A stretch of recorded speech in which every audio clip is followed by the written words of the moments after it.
Hello students, in this video we are going to cover some smaller topics of the chapter ray optics, clear, in which basically we have covered the lens maker's formula, refraction through a spherical surface, combination of the lenses, as well as the topic that is your total internal reflection, जिसको अभी लगभग मैंने 50% पढ़ाया, 50% आपके भरोसे छोड़ा, लेकिन उम्मीद है आपसे नहीं हो, ये बात समझ में आ रहा, मैं कराऊंगा इसे, ठीक है। तो यहाँ पर कुछ छोटे छोटे टॉपिक्स हैं जो आज मैं यहाँ पर क्या करने वाला हूँ, कवर करने वाला हूँ, और उन टॉपिक्स से कुछ कंसेप्ट भी क्या करने हैं आपको निकालने हैं, क्लियर। तो starting with the very first topic is your refraction through glass slab, clear. Refraction through glass slab. अब ग्लास स्लैब क्या होता है, तो सिंपल सा कोई ग्लास की एक piece, that is said to be your glass slab, clear. So यहां पर क्या है मेरे पास, देखो ये इस तरीके से ग्लास स्लैब है, इस तरीके से, this one is mine glass slab, ठीक।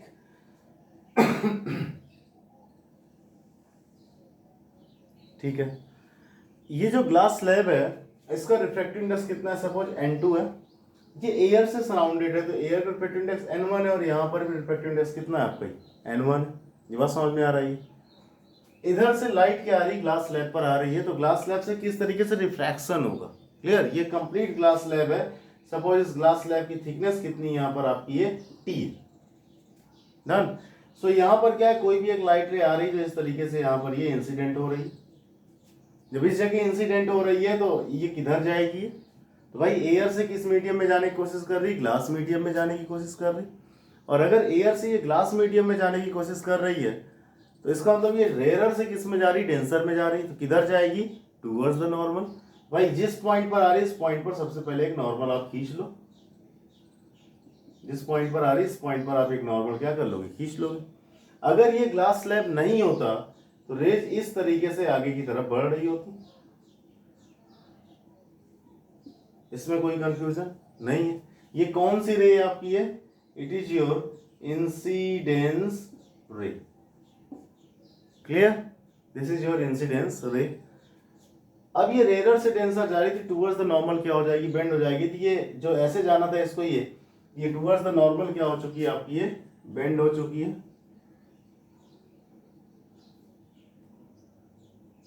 किस तरीके से, इधर की ओर बेंड हो जाएगी नॉर्मल की तरफ, ये बात समझ में आ रहा है। यहां भी एक बार रिफ्रैक्शन हुआ, क्योंकि जो रेज ग्लास स्लैब में जाएंगे ग्लास स्लैब से बाहर भी आएंगे, और जब बाहर आएंगे तो फिर से यहां पर क्या होना है आपका, रिफ्रैक्शन होना है, क्लियर। तो पहली बार की बात करते हैं। तो पहली बार यहां पर एंगल ऑफ इंसिडेंस कितना था, नॉर्मल के साथ एंगल कितना था, सपोज आई था। एंगल ऑफ रिफ्रैक्शन कितना था, सपोज ये कितना था आपका, ये r1। ये बात समझ में आ रही। फिर जैसे ही यहां पर आए अपन ये, तो यहां पर रेज अब डेंसर से रेयर में जा रही हैं, now it will go away from the normal. So normal यहाँ ड्रॉ करना पड़ेगा। तो इस पॉइंट पर मैंने क्या ड्रॉ किया, नॉर्मल। नॉर्मल कैसे ड्रॉ करते हैं, जिस भी पॉइंट पर कोई भी इंसिडेंस रे आती है, जिस पॉइंट पर उस सरफेस के परपेंडिकुलर एक लाइन खींची जाती है। अगर ये सरफेस स्फेरिकल होती तो उस पॉइंट पर नॉर्मल के लिए मैं उसको सेंटर ऑफ कर्वेचर से मिला देता, पहले ही बता चुका हूं मैं इसको, डन। सो यहां पर क्या हो जाएगा, देखो ये रे को जाना था इस तरीके से, लेकिन भाई मीडियम चेंज हो गया। ये जो इस तरीके से जाती, इस तरीके से कहीं जो जा रही थी आपकी है, ये नॉर्मल से क्या हटेगी, दूर हट जाएगी। ये नॉर्मल से क्या हट जानी है, अपने ओरिजिनल पाथ से दूर हट जानी है। ये रेज जो होती है नॉर्मल से क्या हो जाती है आपकी, ये दूर हो जाती है इस तरीके से। ये बात समझ में आ रही है। तो सपोज यहां पर जो एंगल ऑफ इंसिडेंस है वो कितना ले लिया मैंने, r2, और यहां पर ये जो फाइनली निकल रही रेज, अब इसके बाद कोई फर्दर रिफ्रैक्शन नहीं होना है इसका, ये इस एंगल को ले लेते हैं e, और जिसको क्या बोलते हैं अपन, ये दैट इज योर एमर्जेंट रे बोलते हैं, और इसको क्या बोलते हैं, इमर्जेंट एंगल। अभी कुछ दिन पहले अपन ने प्रिज्म पढ़ा था, क्लियर। प्रिज्म में कोई रे भेजी थी मैंने ये, ठीक। फिर यहां से रे इस तरीके से भेजी थी, ठीक। फिर रेस को यहां भेज दिया था मैंने। इस एंगल को बोला था आई, इस एंगल को बोला था r1, इस एंगल को बोला था r2, और इस एंगल को बोला था ई। वही सारे एंगल्स यहाँ भी, क्योंकि प्रिज्म में भी 2 बार क्या होता है, रिफ्रैक्शन होता है। ग्लास स्लैब में भी कितनी बार रिफ्रैक्शन हो रहा है, 2 बार हो रहा है। ये बात समझ में आ रहा है।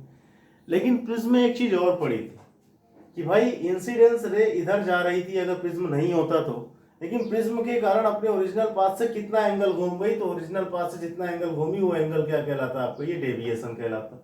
ये बात समझ में आ रही है, कोई प्रॉब्लम इसमें?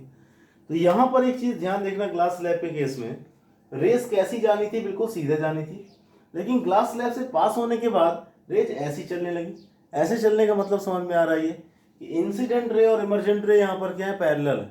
ये बात समझ में आ रहा है, मतलब इस जो रेज जो इस तरीके से जा रही थी, जो इस तरीके से रेज जा रही थी, उन रेस पर कोई डेविएशन नहीं हुआ, वो किसी एंगल पर टिल्ट नहीं हुई है। जैसे अगर इमर्जेंट रे इधर की ओर आ जाती तो अपन कह देते हैं इंसिडेंट रे इधर थी, इमर्जेंट रे इधर थी। यहाँ पर इंसिडेंट रे और इमर्जेंट रे दोनों कैसी हैं आपकी, पैरेलल है। और अगर दोनों पैरेलल है तो इसका मतलब यहाँ पर इमर्जेंट रे में कोई भी डेविएशन नहीं हुआ है, दोनों ही पैरेलल है। दो पैरेलल लाइंस के बीच में एंगल कितना होता है, 0 डिग्री होता है। तो अगर मैं कहूँ कि ग्लास स्लैब से पास होने के बाद ये दोनों कैसी मिलती हैं, पैरेलल मिलती हैं, तो इन दोनों के बीच में डेविएशन कितना है, तो आप कहोगे सर एंगल ऑफ डेविएशन यहाँ पर कितना है, 0 डिग्री। और किसी भी एंगल की मिनिमम वैल्यू कितनी होती है आपकी, 0 हो सकती है, 0 से कम एंगल नहीं होता। 0 से कम एंगल जाओगे तो आप बोल दोगे सर -1 हो सकता है, -2 हो सकता है। तो वो जो आप -1 और -2 बोल रहे हो ना, वो एंगल की डायरेक्शन चेंज हो गई, लेकिन एंगल की कुछ ना कुछ वैल्यू तो आ गई है ना। जैसे -1 डिग्री आप कहोगे 0 से कम है, तो 0 से कम नहीं है। अगर अपन क्लॉकवाइज को प्लस लेते हैं तो -1 डिग्री अपन एंटी क्लॉकवाइज चले गए, तो वो -1 नहीं, वो 1 डिग्री है। तो मिनिमम कितना होता है, 0। तो इसका मतलब जब भी ग्लास स्लैब से कोई भी रेस पास होती है तो उसका एंगल ऑफ डेविएशन क्या होता है, मिनिमम होता है। क्यों मिनिमम होता है, क्योंकि ग्लास स्लैब से जब भी रेस पास होगी तो इंसिडेंट रे हमेशा इमर्जेंट रे के कैसी रहेगी, पैरेलल रहेगी। ये बात समझ में आ रही है। और अगर इंसिडेंट रे इमर्जेंट रे से अगर हमेशा और हमेशा के लिए कैसी आपकी पैरेलल है, तो उस कंडीशन पर क्या होता है, मिनिमम डेविएशन की वैल्यू कितनी होती है, 0 होती है। और अगर ये दोनों रेस पैरेलल है तो ये दोनों एंगल्स भी क्या होंगे, यहाँ पर आपके इक्वल होंगे।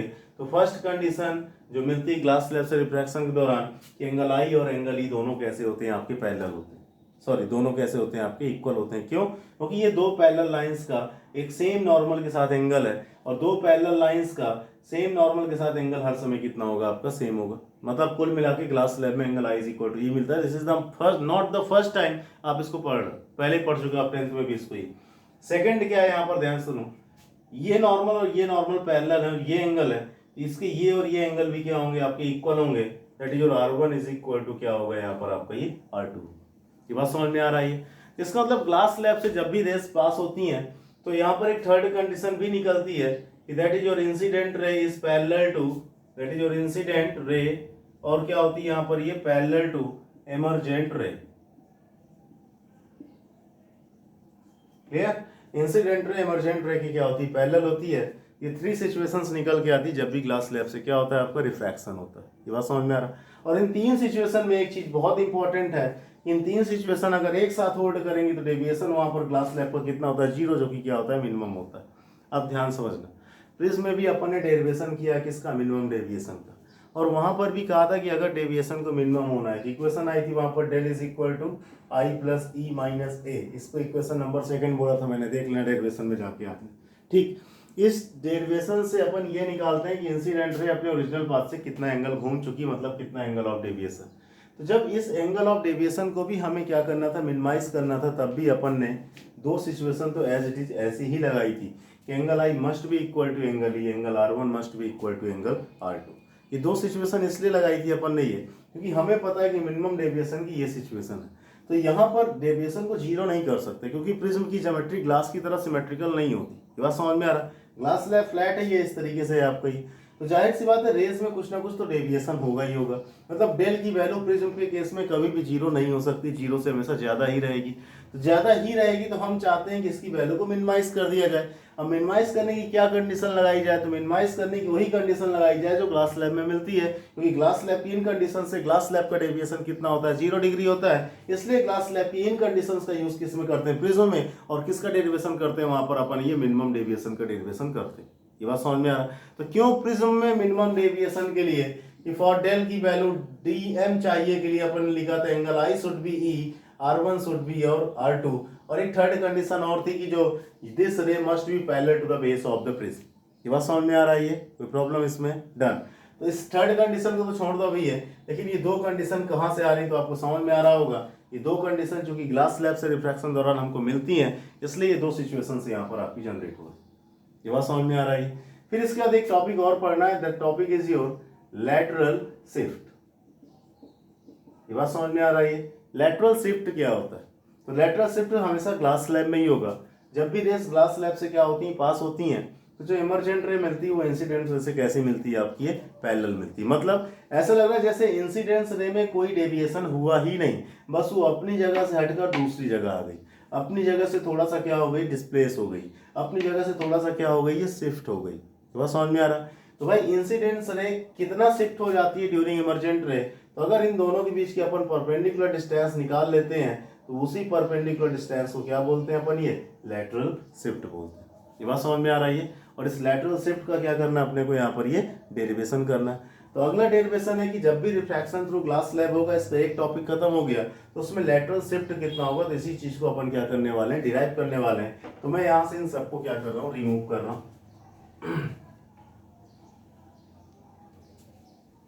ठीक, तो यहां पर क्या है आपका, देखो this is your glass slab,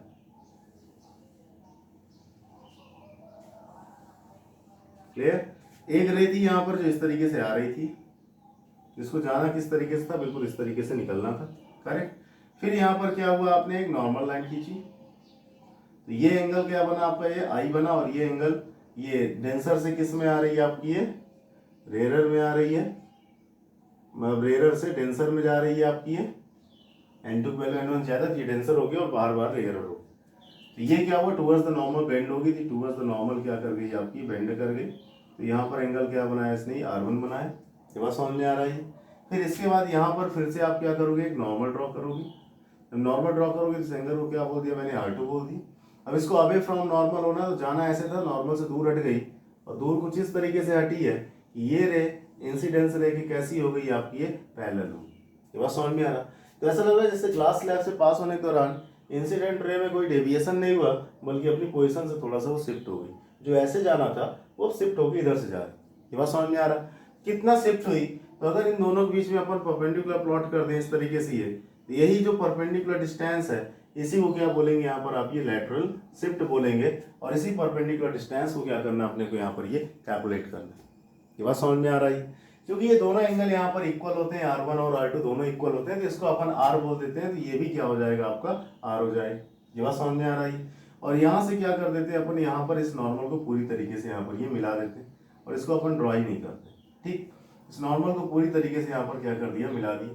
और ये जो ग्लास स्लैब इसकी थिकनेस इस केस में दी रहेगी है कि भाई किस थिकनेस का ग्लास स्लैब है, तो सपोज इसकी थिकनेस कितनी यहाँ पर आपकी है, T। ये बात समझ में आ रही है। इस डायग्राम थोड़ा छोटा कर रहा हूँ क्योंकि कैलकुलेशन भी करनी है मुझे अभी आगे। ये डायग्राम इतना बड़ा है, ठीक। ये रेंज इस तरीके से सब निकाल, N2 N1 N1 और N2 इज ग्रेटर देन कितना है यहाँ पर आपका, ये N1, ठीक है। तो यहाँ पर हमें क्या करना है, चीजें कैलकुलेट करनी है, कुछ नामकरण कर देते हैं, that is your P Q R और कितना हो जाएगा आपका S हो जाएगा, क्लियर। तो यहाँ पर देखो ध्यान से, ये जो ट्रायंगल है, नॉर्मल कोई ड्रॉ किया है तो नॉर्मल यहाँ पर किस एंगल पर आएगा, 90 डिग्री पर। एक ट्रायंगल देखो PRQ दिख रहा है आपको, triangle in triangle PRQ, correct. इस ट्रायंगल में ये अगर कोई पूछे PQ की वैल्यू कितनी सी क्या है, थिकनेस, ये बात समझ में आ रहा है। यहाँ पर कॉस लगा रहा है, अगर मैं यहाँ पर अप्लाई कर दूंगा कॉस आर, तो cos R is equal to क्या हो जाएगा, बेस अपॉन हाइपोटेनियस। तो मतलब कितना हो जाएगा आपका, ये PQ डिवाइड बाई कितना हो जाना, ये PR हो जाना, करेक्ट। सो यहाँ से PR की वैल्यू कितनी आ जाएगी, तो PR इज इक्वल टू कितना हो जाएगा, PQ डिवाइड बाई कितना हो जाना, ये कॉस R हो जाना। ये बात समझ में आ रहा है। अब यहाँ पर PQ की वैल्यू कितनी है, तो PQ is nothing but that is the thickness of the glass slab, और डिवाइड बाई कितना आ गया, T डिवाइड बाई ये हो गया कॉस R हो गई। कोई समस्या है यहाँ तक, done. It is set to be your equation number first, ठीक। एक ट्रायंगल और है अपने पास, क्योंकि परपेंडिकुलर राइट किया तो ये एंगल भी कितना होगा, 90 डिग्री होगा, इन ट्रायंगल PRS, क्लियर। तो यहाँ पर देखो क्या है आपका, ये in triangle PRS, correct, in triangle PRS। इस ट्रायंगल में अगर मैं पूछूं ये एंगल कितना होगा, इस एंगल की वैल्यू कितनी होगी, तो ध्यान से देखो, ये रहा नॉर्मल और ये रहा इंसिडेंट रे। मैं आपसे ये एंगल पूछ रहा हूँ, ये R दिया हुआ, अगर ये पूरा एंगल I है, ये पूरा एंगल भी कितना होगा, I होगा, वर्टिकली अपोजिट एंगल। I में से R सब्सट्रैक्ट कर दो तो ये एंगल कितना आ जाएगा आपका, ये हो जाएगा I माइनस R हो जाएगा। ये बात समझ में आ रही है। इस ट्रायंगल में इस एंगल का साइन निकालो, दैट इज और अपन क्या कैलकुलेट कर रहे हैं, sin I minus R. Sin I minus R क्या हो जाएगा, परपेंडिकुलर अपॉन हाइपोटेनियस। परपेंडिकुलर कितना है यहाँ पर आपका ये आर एस, और हाइपोटेनियस यहाँ पर कितना है आपका ये, that is your P R. ये बात समझ में आ रही। आर एस ही क्या है, लेटरल शिफ्ट है, इसी को डी बोलना है। यहाँ से आर एस की वैल्यू अपन निकालते हैं, R S is equal to कितना हो जाएगा, पी एस इंटू कितना हो जाएगा, साइन आई माइनस आर हो जाएगा, और सॉरी पी आर इंटू कितना हो जाएगा, साइन आई माइनस आर हो जाएगा। और पी आर की वैल्यू हमारे पास है कितनी, T divide by cos R. ये हो जाएगा आपका ये T sin I minus R divide by कितना हो जाएगा आपका ये, that is your cos R, that is nothing but it is your lateral shift. इसका मतलब अगर कोई भी ग्लास स्लैब की आपको थिकनेस दे दी जाए और जो रे आ रही है उसका एंगल ऑफ इंसिडेंस दे दिया जाए और उसका एंगल ऑफ रिफ्रैक्शन दे दिया जाए, तो आप बड़े आसानी से बता सकते हो कि जो रेज हैं वो अपने ओरिजिनल पाथ से कितना एंगल डेविएट हो जाएंगे। ये बात समझ में आ रहा है, कोई प्रॉब्लम इसमें, डन। हाँ, और next topic is your apparent height. Clear, apparent height क्या होती है, इसके पहले बस सिंपल से इतना सुनो। मेरी माता जी की पूजा शुरू हो चुकी है, मेरे जस्ट रूम के बगल में मंदिर है, वहाँ पे जो है जय गणेश दिवस चल रहा है आपका। एपरेंट हाइट में आ जाते हैं। तो एपरेंट हाइट क्या होता है ये, कि सपोज आपके पास एक ग्लास है, ये बात समझ में आ रही है, क्लियर। आपने इस पर एक कॉइन को डाला, इस ग्लास में आपने एक कॉइन को क्या कर दिया, इंसर्ट कर दिया, और आप इस हाइट से देख रहे हो, क्लियर।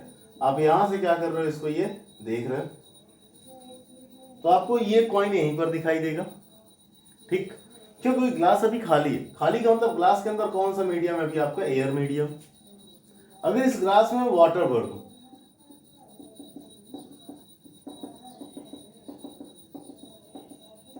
क्लियर।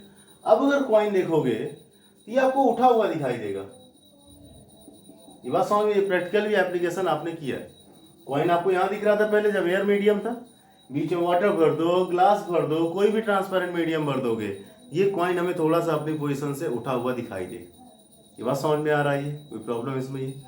तो यहीं से कंसेप्ट किसका डेवलप होता है, एपरेंट हाइट। तो मैं यहाँ इसका रे डायग्राम नहीं बता रहा और इसमें कोई डेरिवेशन नहीं बता रहा, सिर्फ इसके फार्मूलाज बता रहा हूँ और इसके फार्मूलाज को कैसे एप्लीकेशन करना है ये बता रहा हूँ, क्योंकि एग्जाम में यही आता है, इसका डेरिवेशन वगैरह सब। रे डायग्राम वगैरह आईसीएससी बोर्ड में ज़्यादा, अपने सीबीएसई में कुछ खास मैटर नहीं करता है। ये बात समझ में आ रहा है। तो यहाँ पर क्या है, ये कुछ उठा हुआ दिखाई देगा। तो इसका मतलब क्या है, ध्यान समझना। यहाँ पर ये इधर देखो है क्या, ये हमारे पास एक कंटेनर है, क्लियर। इस कंटेनर में यहाँ पर कॉइन था इस तरीके से, ठीक। और इस कंटेनर में अपन ने इतने हाइट तक वाटर भर दिया, ग्लास भर दिया, जो मन में आया, जो मीडियम है वो मीडियम यहाँ पर क्या कर दोगे आप, यहाँ पर ये पोर कर दोगे। वाटर या ग्लास कुछ भी क्या कर दिया अपन ने, ये भर दी। ये बात समझ में आ रहा, ध्यान देखना है। कोई भी मीडियम यूज कर सकते हो, जो भी मीडियम यूज किया उस मीडियम की हाइट कितनी है, जो भी मीडियम यूज किया वो मीडियम कितने हाइट तक भरा हुआ है, ध्यान से देखना। वो मीडियम कितने हाइट तक भरा हुआ है, ये तो टॉप से लेकर बॉटम तक वही मीडियम भरा हुआ है, पूरे में वाटर, पूरे में ग्लास है, तो इसको बोलते हैं अपन एच आर। क्या बोलते हैं इसको, एच आर। एच आर का मतलब होता है यहाँ पर आपका ये रियल डेप्थ। मतलब एक्चुअली में जो मीडियम की हाइट है, वो मीडियम की हाइट कितनी है आपकी, ये इसको कैपिटल एच आर बोल देते हैं, ये क्लियर। एच आर, और जिसको क्या बोलते हैं अपन ये, दैट इज जो रियल डेप्थ बोलते हैं। ये बात समझ में आ रहा है। जैसे ये मीडियम आया तो आपने देखा, कहीं से भी देखो, यहाँ से यहाँ से यहाँ से कहीं से भी देखो, डजंट मैटर, ये कॉइन आपको थोड़ा सा ऊपर उठाए हुआ दिखाई देगा। ये बात समझ में आ रहा। यही कॉइन जो यहां पर था, ये क्या हो गया, थोड़ा सा ऊपर उठा हुआ दिख रहा है। ये बात समझ में आ रहा। कहीं से भी देखो, यहां से यहाँ से यहाँ से यहाँ से कहीं से भी देखोगे, कॉइन को थोड़ा सा ऊपर उठा हुआ दिखेगा। ये बात समझ में आ रहा। तो इसका मतलब कॉइन में ये जो हो गया आपका ये, दैट इज योर डी, ये कॉइन में क्या हुई, बेसिकली आपकी ये शिफ्टिंग हो गई। कॉइन इतना क्या हो चुका है, डिस्प्लेस हो चुका है due to the presence of the medium. अपने आप नहीं गया, वो हमें ऐसा महसूस हो रहा है, जबकि कॉइन अभी भी अपनी ही पोजीशन पर प्रेजेंट। ये बात समझ में आ रही है। सो यहाँ पर जहां ये कॉइन पहुंचा है, इस कॉइन की पोजीशन जो हमें समझ में आ रही है, उसकी मीडियम के टॉप से जो हाइट है, that is set to be your H A, और एच ए को ही क्या बोलते हैं अपन, एपरेंट हाइट बोलते हैं। ये बात समझ में आ रही है। भाई रियली में कहाँ दिखना चाहिए था, मीडियम से कितनी डेप्थ पर है, एच आर डेप्थ पर, लेकिन मीडियम से कितनी डेप्थ पर हमें दिखाई दे रहा है, एच ए डेप्थ पर। क्यों? क्योंकि उसमें शिफ्टिंग हो गई और शिफ्टिंग कितनी हो गई यहाँ पर आपकी, ये डी हो गई। ये बात समझ में आ रहा है? ध्यान से रखना, कहीं से भी देखो, ऐसा नहीं कि सर यहाँ पर आई थी तो रियल डेप्थ हमारा यहाँ से अपन देख रहे थे, तो रियल डेप्थ जब वाटर नहीं था इतना था जहाँ से आई है, जब मीडियम आ गया तो रियल डेप्थ इतना होगा। आई से कभी भी पोजीशन नहीं लेनी, हमेशा हमेशा जो पोजीशन लेनी है वो कहाँ से लेनी है आपको, ये दैट इज योर मीडियम के टॉप पॉइंट्स। जो रियल हाइट भी है वो मीडियम की हाइट है, जो एपरेंट हाइट है मीडियम की टॉप से उस कॉइन की पोजीशन। ये बात समझ में आ रहा, कोई प्रॉब्लम इसमें ये? तो यहाँ पर एक चीज, मीडियम की हाइट से में लेना देना होता है। मीडियम की हाइट को क्या बोलते हैं अपन, रियल हाइट या रियल डेप्थ बोलते हैं। वहाँ आई की लोकेशन से कोई भी फर्क नहीं पड़ता। ये बात समझ में आ रही है? अब यहाँ पर एक सिंपल सा करते हैं और कुछ ही देखो, अगर यहाँ पर देखा जाए ये पूरा कितना है एच आर और ये पूरा कितना है एच ए प्लस डी, तो क्या इन दोनों में रिलेशन बना सकते हैं? ऑफकोर्स। तो आप लिख सकते हो H R is equal to कितना हो जाएगा, एच ए प्लस कितना हो जाना है आपका, डी हो जाएगा। तो नॉर्मली शिफ्टिंग पूछी जाती है, डी इज इक्वल टू कितना हो जाएगा, ये एच आर माइनस कितना हो जाएगा, H A. This is your equation number first. और ये कोई लर्न नहीं करना आपको, अगर ये सिंपल सा कंसेप्ट इस तरीके से पता है तो आप इस इक्वेशन को कभी भी लिख सकते हो। ये बात समझ में आ रही है? सपोज इस मीडियम का रिफ्रैक्टिव इंडेक्स कितना है आपका, एन है। भाई जो भी मीडियम आएगा उसका कुछ ना कुछ रिफ्रैक्टिव इंडेक्स होगा। सपोज इसका रिफ्रैक्टिव इंडेक्स कितना है आपका, एन है। ये बात समझ में आ रही है? और अगर इसका रिफ्रैक्टिव इंडेक्स एन है तो यहाँ पर एक चीज और हो जाएगी, ये दूसरी इक्वेशन कि रियल हाइट का जब भी एपरेंट डेप्थ के साथ आप रेशियो लोगे, रियल डेप्थ का एपरेंट हाइट के साथ या रियल हाइट के एपरेंट डेप्थ के साथ, दोनों हाइट और डेप्थ दोनों यूज होते हैं वर्ड, तो ये हमेशा उस पर्टिकुलर मीडियम का रिफ्रैक्टिव इंडेक्स से क्या होता है आपके, इक्वल होता है। That is your equation number second. ये बात समझ में आ रहा, कोई प्रॉब्लम इसमें? डन। तो यहाँ से एच ए की वैल्यू कितनी लिख सकते हो, H A is equal to लिख सकते हो H R divide by N. तो यहाँ पर एच ए की वैल्यू कुछ भी डाल सकते हो आप, तो ये कितना हो जाएगा आपका, H R minus H R divide by कितना हो जाएगा, एन। तो अगर यहाँ से आप एच आर कॉमन ले लोगे तो ये आ जाएगा 1 minus 1 by N, and that is the value of the shifting. कोई मिलाकर ये सब नहीं सीखना, हमें ये सीखना है कि एक इक्वेशन ये होती है और दूसरी इक्वेशन ये होती है, इन दोनों को सॉल्व करके अपन कुछ भी निकाल सकते। ये बात समझ में आ रहा, कोई प्रॉब्लम इसमें? ये अब ये कैसे होता है, तो यहाँ रे डायग्राम बनाना पड़ेगा, स्नेल्स लॉ लगाना पड़ेगा और बाहर एयर मीडियम क्या करना पड़ेगा आपको, एज्यूम करना पड़ेगा। ये बात समझ में आ रही है? और जब बाहर आप एयर मीडियम क्या करोगे, एज्यूम करोगे, तभी यहाँ पर ये सारी चीजें क्या हो पाएंगी आपकी, पॉसिबल हो पाएंगी। ठीक, रुक जाओ, संघ बच जाने दो।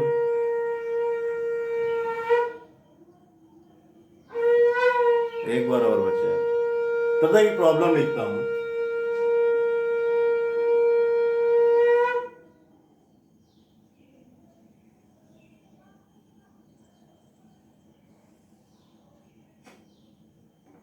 ठीक, सपोज एक कंटेनर है, उस कंटेनर में एक कॉइन है, क्लियर?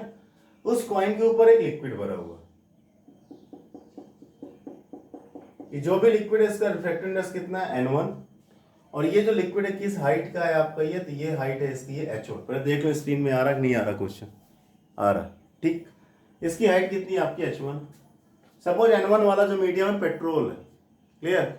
फिर इसके बाद यहाँ पर पेट्रोल नहीं, वाटर, ठीक। फिर इसके बाद यहाँ पर कोई ऑयल भरा हुआ है और इसका जो रिफ्रैक्टिव इंडेक्स है ये कितना है आपका, n2। और ये कितनी हाइट का है आपका, यहाँ पर ये h2 हाइट का, क्लियर? फिर इसके बाद यहाँ पर भर दिया लास्ट में पेट्रोल, क्लियर? तो जो पेट्रोल भरा अपन ने तो ये जो पेट्रोल है आपका, ये इसका रिफ्रैक्टिव इंडेक्स कितना है आपका, n3। और इसकी हाइट कितनी है आपकी, ये दैट इज योर s3। और यहां से देखा जाए, क्लियर? जब ये सब नहीं थे, कॉइन कहां पर दिख रहा था, यहीं पर दिख रहा था। इन तीन मीडियम आने के बाद कॉइन कुछ ऊपर दिखाई देगा। तो पूछ रहा है ये कि यहाँ पर टोटल शिफ्टिंग कितनी होगी। ये बात समझ में आ रही है? डन। तो पूछ रहा है कि कॉइन में टोटल शिफ्टिंग कितनी होगी। तो यहाँ पर कॉइन में टोटल शिफ्टिंग कितनी होगी, इसी क्या करना, हमने कैलकुलेट करना। तो कैसे निकाला जाए टोटल शिफ्टिंग यहाँ पर? ये द वेरी फर्स्ट थिंग कि शिफ्टिंग किससे कारण होगी, इस मीडियम के कारण, इस मीडियम के कारण, इस मीडियम का। सपोज इस मीडियम ने थोड़ा सा शिफ्ट किया, कितना, d1। इसने भी थोड़ा सा ऊपर की तरफ शिफ्ट कर दिया कितना, D2, और इसने भी थोड़ा सा ऊपर की तरफ शिफ्ट किया कितना, D3। भाई अगर अकेला N1 होता कुछ शिफ्ट करता, अकेला N2 होता तब भी कुछ शिफ्ट करता, अकेला N3 होता तब भी कुछ शिफ्ट करता। तीनों की शिफ्टिंग अगर निकाल के ऐड कर दिया जाए तो इस कॉइन में कि भाई ये कहाँ दिखाई देगा हमें, तो कितनी शिफ्टिंग हो रही, वो शिफ्टिंग आपकी निकल आएगी। ये बात समझ में आ रहा, कोई प्रॉब्लम इसमें ही डन। तो N1 क्या है यहाँ पर और D1 क्या है यहाँ पर, ये N1 medium car shifting, D2 क्या है N2 मीडियम कार शिफ्टिंग, और D3 क्या है N3 मीडियम कार शिफ्टिंग। और शिफ्टिंग का फॉर्मूला क्या होता है, HR 1 - 1 divide by N। HR क्या, उस मीडियम की रियल हाइट। N1 के कारण कितनी शिफ्टिंग होगी, तो N1 की रियल हाइट कितनी है, H1। तो यहाँ पर अगर फॉर्मूला लगाएंगे तो HR जगह कितना हो जाएगा, H1 1 माइनस, और इसका रिफ्रैक्टिव इंडेक्स कितना है आपका, ये N1। क्लियर। सिमिलरली D2 क्या है आपका, ये सेकंड मीडियम के कारण शिफ्टिंग है। सेकंड मीडियम की हाइट कितनी है यहाँ पर आपकी, H2। तो HR जगह H2 रख दो और N की जगह N2 रख दोगे तो प्लस कितना हो जाएगा आपका, ये H2 1 - 1 डिवाइड बाई कितना हो जाएगा, N2। और प्लस कितना हो जाएगा आपका, ये S3 1 - 1 डिवाइड बाई कितना हो जाएगा यहाँ पर आपका, ये N3 हो जाएगा। That is the total shifting. ये बात समझ में आ रही है, ये यहाँ पर क्या आ गई आपकी, टोटल शिफ्टिंग आ गई। क्लियर। तो ये इस तरह से कुछ छोटे छोटे टॉपिक्स हैं फिजिक्स में जो बीच बीच में क्या होते रहेंगे, आपके चलते रहेंगे। तो रिफ्रैक्शन थ्रू ग्लास स्लैब देखा, लेटरल शिफ्ट देखा, एपरेंट हाइट देखा है, और कल मैंने टोटल इंटरनल रिफ्लेक्शन आपसे कहा था कि उसके कुछ डेरिवेशंस को क्या करना है, सॉरी कुछ उसके रिजल्ट्स हैं, उन रिजल्ट्स को क्या करना है आपको लिखना है। तो उनमें से एक रिजल्ट है, उस रिजल्ट को मैं क्या कर रहा हूँ यहाँ पर आपका, ये थोड़ा सा बता रहा हूँ। बात समझ में आ रहा है। तो टोटल इंटरनल रिफ्लेक्शन को ऐसे धीरे धीरे बीच बीच बताता रहूँगा। तो उसका एक बहुत अच्छा एप्लीकेशन है